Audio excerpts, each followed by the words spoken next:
kept us on full cricket team. But this is a remarkable relationship that has endured. And I again repeat, considering the situation in Pakistan, what we faced, what our economy has faced. And it reminds me of one thing which I learned when I was raising funds in my country for various charities. That generosity has nothing to do with one's bank balance. A country in the situation that we were, and I really say with pride that the way we have hosted our refugees. Bear in mind that Pakistan, when it came to being in 1947, had the biggest refugee problem.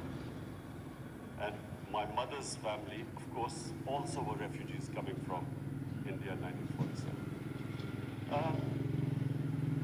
I want to refer to what the Afghanistan Vice President said when he talked about our Holy Prophet, peace be upon him, and the Muslim migrants to Medina. You see, the reason why I feel that this relationship endured in Pakistan for 40 years was because of our Prophet Muhammad sallallahu alaihi wasallam, who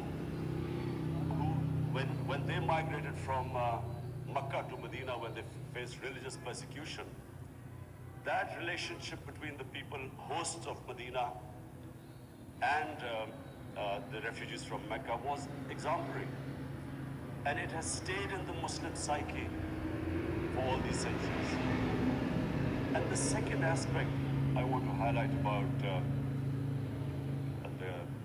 great characteristic about our Prophet Muhammad sallallahu alaihi wasallam was that he was the ultimate leader. He believed in uniting human beings. His title given to him in our book, Holy Quran, was a mercy for mankind, not for